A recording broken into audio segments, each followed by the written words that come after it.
ഇപ്പോൾ വിപിൻ സി വിജയൻ കൂടി ചേരുന്നുണ്ട്. കോഴിക്കോട് മിഠായി തെരുവിലാണ് വിപിൻ സി വിജയൻ ഉള്ളത്. വിപിൻ, കോഴിക്കോടൻ ജീവിതത്തിൻ്റെ ഭാഗമായിരുന്നു ഏറെക്കാലമായി MT കൂടല്ലൂരിൽ നിന്നെത്തി. അദ്ദേഹം അവിടെയാണ് ജീവിതത്തിൽ ഒട്ടേറെ കാലം ഉണ്ടായിരുന്നത്. വലിയ നഷ്ടമാണ് കോഴിക്കോടിന്. എന്തൊക്കെയാണ് നൽകാനുള്ള വിവരങ്ങൾ വിപിൻ?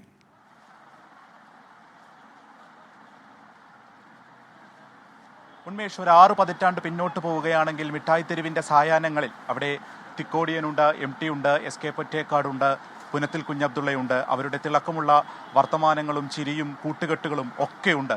അതൊക്കെ തിങ്ങി നിറഞ്ഞിട്ടുള്ള എത്രയോ സായാഹ്നങ്ങൾ ഇവിടെ നിന്നും കടന്നുപോയതാണ്. അപ്പോൾ ആ കൂട്ടുകെട്ടൊക്കെ തന്നെയാണ് ഈ മിഠായി തെരുവിനെയും നമ്മുടെ ഇതൊരു സാഹിത്യ നഗരമാക്കി തീർക്കുന്നതിൽ വലിയൊരു പങ്ക് വഹിച്ചിട്ടുള്ളത്.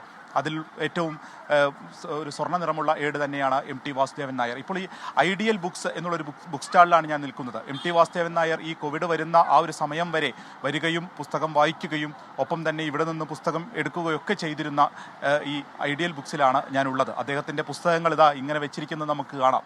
MTയുടെ വിലാപയാത്ര, ഇരുട്ടിൻ്റെ ആത്മാവ്, കാലം, രക്തം പുരണ്ട മണൽത്തരികൾ, ഇങ്ങനെ എത്രയോ പുസ്തകങ്ങൾ ഇപ്പോഴും ചൂടപ്പം പോലെ വിറ്റുപോകുന്നു എന്നുള്ളതാണ്. കാരണം MT എന്നുള്ള ആ ഒരു 2 അക്ഷരം മാത്രം മതി. അതിനൊന്നും ഒരു രണ്ടാമതൊരു അഭിപ്രായ വ്യത്യാസമില്ല, അല്ലെങ്കിൽ അതൊന്നും ഇത്രയും കാലങ്ങളായി, അത് പതിറ്റാണ്ടുകളായിട്ട് പോലും അതിനൊന്നും ഒരു മാറ്റവുമില്ല. ഇപ്പോഴും ഇരുട്ടിൻ്റെ ആത്മാവൊക്കെ വരുമ്പോഴേക്കും പോകുന്നു എന്നുള്ളത് തന്നെയാണ് ഓരോ ലൈബ്രറിക്കും ഓരോ കടയ്ക്കും ബുക്ക് സ്റ്റാളിനും ഒക്കെ പറയാനുള്ള കഥകൾ. ഇപ്പോൾ ഈ സ്ഥാപനത്തിൻ്റെ ഉടമയോട് ചേരുന്നു. എങ്ങനെയാണ് MTയെ ഓർക്കുന്നത്? സാറ് തുടക്കത്തിൽ വെച്ച് 2017 സാറ് നമ്മളെ കടയിലെത്തുന്നത്. അപ്പോൾ നമ്മളെ MM ബഷീർ സാറാണ് സാറിനെ ഇങ്ങോട്ട് കട പരിചയപ്പെടുത്തി കൊടുക്കുന്നത്. അപ്പോൾ സാർ ഇതുപോലെ 2017 ആ തുടക്കകാലം മുതൽ പിന്നെ 2021 അവസാന സമയങ്ങൾ വരെ കോവിഡിൻ്റെ ആ ഒരു കുറച്ച് മുന്നായിട്ട് സാർ പിന്നെ ആ വരവ് നിന്ന് പിന്നെ സാർ എന്താ ചെയ്യാറ്? ഇവിടെ ഇരിക്കാറ്? സാർ നമ്മളെ ബുക്സിൻ്റെ നമ്മൾ പുറകിലെ ഭാഗത്ത് കുറേ ഇംഗ്ലീഷ് നോവൽസിൻ്റെ ഒരു ഏരിയ ആണ്. അപ്പോൾ അവിടെ കംപ്ലീറ്റ് സാറ് ആ ബുക്കുകളൊക്കെ സെറ്റ് ചെയ്യുമ്പോൾ അവിടെ സാർ നമ്മൾ കസേര അവിടെ ഇട്ട് സാർ പിന്നെ സാറിന് ഒരു 3/4 മണിക്കൂറോളം സ്പെൻഡ് ചെയ്യും. അപ്പോൾ ഒരുപാട് ഇംഗ്ലീഷ് ബുക്കുകളൊക്കെ സാർ ഇങ്ങനെ ഒന്ന് ബാക്ക് ചൂസ് ചെയ്തൊക്കെ നോക്കിയിട്ട് ഒരു 10, 15, 16 പുസ്തകങ്ങൾ സാർ ഒന്ന് കളക്ട് ചെയ്ത് ഒരു 2 ആഴ്ച 3 ആഴ്ച ഗ്യാപ്പിൽ അതെല്ലാം വായിച്ച് ഒരു പകുതി സാറിന് ഇഷ്ടപ്പെട്ട ബുക്കുകൾ അവിടെ കളക്ട് ചെയ്ത് വെക്കും. ഒരു പകുതി പുസ്തകങ്ങൾ സാർ തിരിച്ചു കൊണ്ടുവരും. അത് നമ്മൾ വാങ്ങി വെക്കും. പിന്നെ സാറ് അതിന് പകരമായിട്ട് കുറച്ച് പുസ്തകങ്ങൾ കളക്ട് ചെയ്യും. പിന്നെ അങ്ങനെ അത് റൊട്ടേറ്റ് ചെയ്ത് ഒരു 2021 കാലഘട്ടം വരെ ഒരു വരവിൽ തന്നെ ഒരു 10-16 പുസ്തകങ്ങൾ എടുത്തു പോകും. 16 പുസ്തകങ്ങൾ ചുരുങ്ങിയതെടുക്കും.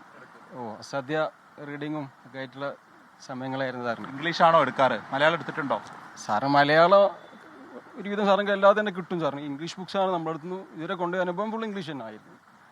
അവിടെ വെച്ച് വായിക്കാറുണ്ടോ? നിങ്ങളോട് എങ്ങനെ സംസാരിക്കുമ്പോൾ? നമ്മുടെ അടുത്ത് സാറിൻ്റെതായിട്ടുള്ള ഒരു രോഗത്തിൽ ഒരിതാണ്. പിന്നെ അത്യാവശ്യ കാര്യങ്ങൾ സാർ എന്തെങ്കിലും ഇതൊക്കെ ചോദിക്കും. അങ്ങനെ നല്ല അനുഭവങ്ങളുണ്ട് നമുക്കത്. സാറിനോടുള്ള വളരെ തൃപ്തികരമായ ഒരു അനുഭവം തന്നെ ഉള്ളത്.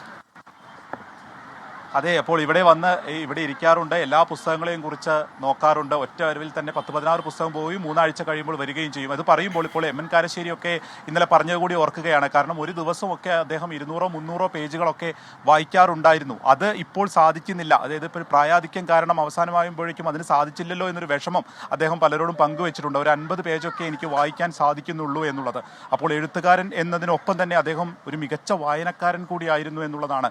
ഓരോ പുസ്തകങ്ങളും ഇറങ്ങുന്ന ഇംഗ്ലീഷിലായാലും മലയാളത്തിലായാലും അതിൻ്റെ ഏറ്റവും അപ്ഡേഷൻ കിട്ടുന്നതിനൊക്കെ വേണ്ടിയിട്ടുള്ള ശ്രമങ്ങൾ അദ്ദേഹം ഉണ്ടായിരുന്നു. ഒരു 2017 മുതൽ നിരന്തരം വന്നുകൊണ്ടിരുന്ന ഈ ഒരു ബുക്ക് സ്റ്റാളിലാണ് ഉള്ളത്. അവിടെ നിന്ന് പുസ്തകം വാങ്ങുകയും അത് വായിക്കുകയും അതേക്കുറിച്ചൊക്കെ അദ്ദേഹം സംസാരിക്കുകയും ഒക്കെ ചെയ്തിരുന്നു. അപ്പോൾ വിത്തിട്ടതെല്ലാം വസന്തമാക്കി തീർത്ത MT വാസുദേവൻ നായർ വിടവാങ്ങുകയാണ്. അല്പസമയം കൂടി കഴിയുമ്പോഴേക്കും അദ്ദേഹം വിടവാങ്ങുകയാണ്.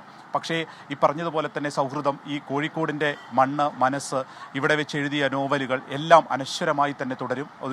അതിലൊന്നും ഒരു തർക്കവുമില്ല. അദ്ദേഹത്തിൻ്റെ ഓരോ കഥകളും കഥാപാത്രങ്ങളും സിനിമയും അതിൻ്റെ തിരക്കഥയും അതിലെഴുതിയിരിക്കുന്ന ഓരോ വരികളുമൊക്കെ സിത്താര വീട്ടിലേക്ക് എത്തുന്ന മനുഷ്യരുടെ മനസ്സിലേക്ക് ഇങ്ങനെ അലയടിച്ചു വരികയാണ്. അതൊന്നും മറന്നിട്ടില്ല. ഏതാണ് ആദ്യം പറയേണ്ടത്, ഏതാണ് അദ്ദേഹത്തെക്കുറിച്ച് പറയുമ്പോൾ അത് കുറഞ്ഞു പോകുമോ എന്നുള്ളൊരു ഭയം, അത് മാത്രമാണ് ഓരോ മനുഷ്യനും ഉള്ളത്. അത് കുറഞ്ഞു പോയില്ലേ MTയെക്കുറിച്ചുള്ള എൻ്റെ വർണ്ണന, ഞാൻ പറയുന്നത് കുറഞ്ഞു പോയില്ലേ എന്നുള്ളത് മാത്രമായിരിക്കും. അത്രത്തോളം മനസ്സിൽ ഇടം പിടിച്ച മറ്റൊരു എഴുത്തുകാരനില്ല. MT യുഗം എന്നൊക്കെ നമുക്ക് അത് വെറുതെ പറയാവുന്ന ഒന്നല്ല. കാരണം ഏകദേശം ഒരു 8 പതിറ്റാണ്ടായി ആരാണ് ഇഷ്ടപ്പെട്ട എഴുത്തുകാരൻ എന്ന ചോദ്യത്തിന് മുൻപന്തിയിൽ നിൽക്കുന്ന ഒരൊറ്റ പേരായി ആ 2 അക്ഷരം മാറുന്നു.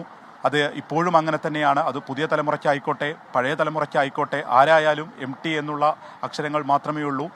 പറഞ്ഞതുപോലെ പലരും ഇപ്പോൾ കുട്ടിയടത്ത് വിലാസിനിയെ പോലുള്ളവരൊക്കെ കരഞ്ഞു മാത്രമാണ് പോകുന്നത്. രണ്ടാമൂഴത്തിൽ പറയുന്നത് പോലെ മഹാബലർ കരയാറില്ലല്ലോ എന്നുള്ളതാണ്. അപ്പോൾ അദ്ദേഹം എഴുതിയിട്ടുള്ള ഓരോ അക്ഷരങ്ങൾക്കും അതിന് കൂടുതൽ തിളക്കം വരികയാണ്. ഇനിയുള്ള കാലത്തും അത് ഏറ്റവും കൂടുതൽ വായിക്കപ്പെടുന്നത് ഇനിയുള്ള വർഷങ്ങളിലായിരിക്കും എന്നുള്ളതും തീർച്ചയാണ്. അവയുടെയൊക്കെ അവലോകനങ്ങൾ ഇപ്പോഴും സജീവമായി തന്നെ നടക്കുന്നുണ്ട്. അതിപ്പോൾ സദയം സിനിമകളുടെയൊക്കെ തിരക്കഥയിലേക്കൊക്കെ നമ്മൾ വരികയാണെങ്കിൽ സദയത്തിലുമൊക്കെ അത്തരത്തിലൊരു രംഗമുണ്ട്. അപ്പോൾ കോടതിയുടെയൊക്കെ കാര്യങ്ങളിലേക്ക് പറയുമ്പോൾ അതിലെ നായകനായ സത്യനാഥൻ പറയുന്നത് കൂടി ഒന്ന് ഓർക്കുകയാണ്. കാരണം അതിലെ ശരിയും തെറ്റുമില്ല, കോടതിയുടെ മുൻപിൽ യെസ് ഓർ നോ ഇല്ല, ഇതിൻ്റെ ഇടയിലാണ് സത്യമെങ്കിലോ എന്നൊരു ചോദ്യം അതിലെ നായകൻ ചോദിക്കുന്നുണ്ട്. അത്തരത്തിൽ വളരെ കുറിച്ചുകൊള്ളുന്ന ചില കാര്യങ്ങളിൽ വലിയ വലിയ സത്യങ്ങളോ വസ്തുതകളോ സംശയങ്ങളോ നമുക്ക് മുന്നിലേക്ക് MT എല്ലാ കാര്യവും വരച്ചിട്ടിട്ടുണ്ട്. ഉന്മേഷ്, അല്പസമയത്തിനകം തന്നെ അദ്ദേഹം വിട പറയും. വിപിൻ സി വിജയനാണ് ഇപ്പോൾ മിഠായി തെരുവിലെ ബുക്ക് സ്റ്റോളിൽ നിന്നുള്ള വിവരങ്ങൾ നൽകിയത്.